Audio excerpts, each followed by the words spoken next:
everything without offending. So now my mouth is in the jailhouse with cases pending. First Amendment, you replaced it, rigged it, dumbed it down. It's not an option. Some of it I understand. Took power from me. SMT Nation, we back. Nation, Verizon just reported Q3 earnings before market open. It's like 7 in the morning. They released all the details from the quarter, and the vibes are mixed. The vibes are very mixed. The questions we've had about Verizon still remain. There are some strengths, but they've been the Verizon strengths. So it's just kind of business as usual. But let me tell you guys what's going on with the company, how they performed, and then we can kind of evaluate things piece by piece. All right, so I'll be sure to provide like a link to the article press release from Verizon on their news center for you guys. I'll put that in the description, and of course, ways to support us to show your appreciation for the SMT YouTube channel productions. Ways to support us are also in the description. All right, so starting first with kind of where I want to go with this, the question about Verizon has been consumer and retail and postpaid phone net ads. And there are minus 51,000. So that's a net losses in consumer.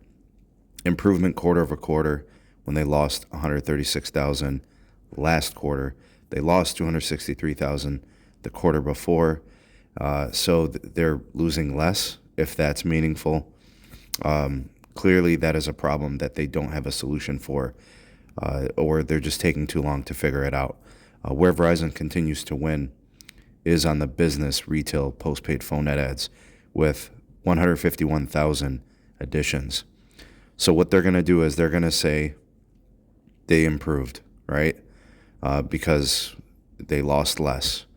Don't let them fool you, folks. They're holding L's. All right, continued losses. Like I said, an extreme weakness of theirs, they don't seem to have the answer to the losses on the consumer side, the business side of strength. 151,000 is a raise over last quarter and higher than the previous quarter. So they continue to do well there. Now with respect to the broadband, right, home internet, very, very good results. Another quarter with 384,000 on the fixed wireless access. Now that is a combined metric between business and consumer. I don't have those numbers in front of me. We'll take a look at those tonight in the podcast and the live stream. They did have plus 50,000 in overall Fios additions.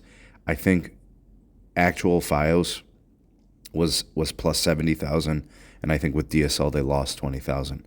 So putting it at a wireline net of plus 50,000. So 384,000 plus the 50,000, total broadband subs added 434,000. An extreme strength for them is the broadband. With prepaid net adds, they lost 207,000 customers. But again, losing less. So continue in that direction. They continue to lose, track phone. I don't know what it is. I don't know why they struggle so bad in consumer. So they continue to hold L's in postpaid.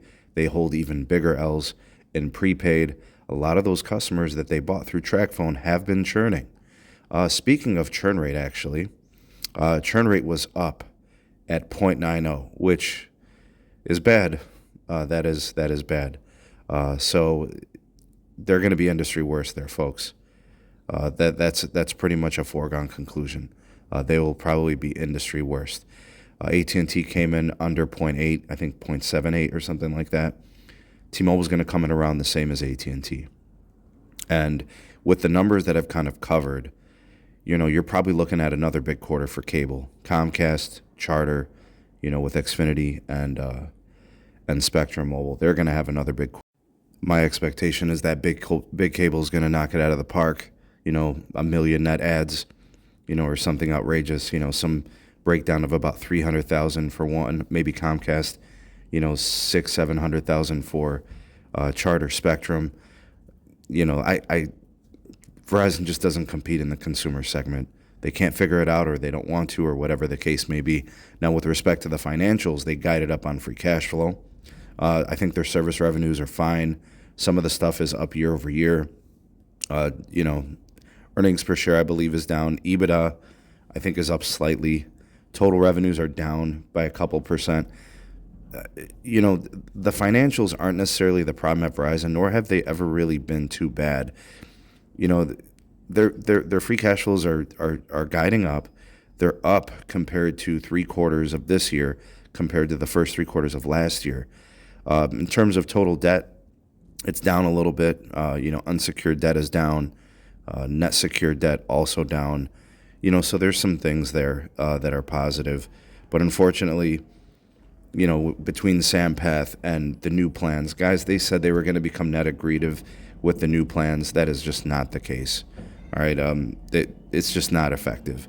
We'll talk more about it on the podcast, but I do want to say, to kind of wrap things up, Verizon is going to tell you growth across key metrics. Verizon is going to tell you continued momentum in consumer, disciplined approach, blah, blah, blah. C-band is making the network stronger. It's all diversion from the fact that they still can't grow on consumer, whether it's they're ineffective in what they're doing or trying and it's not working. I don't know what to say at this point. Anybody expecting otherwise, I don't think it's realistic. They've got all their C-band now. They're waiting for some radio upgrades from Samsung to kind of put it full force. Broadband is strength, business is strength, and that's basically the rundown here, folks. Give me your take in the comment section. Let me know what you guys think of the quarter. Let me know what you think of the numbers. I gave you guys my take kind of sprinkled in there, but that's how I see it, and it's just more the same from Verizon, in my opinion. We'll see if they can get net positive in Q4. They haven't yet been able to do it. It's been several quarters in consumer. But we'll see. Sound off in the comment section below. You are the voice of the people, the SMT Nation. Let your voice be heard.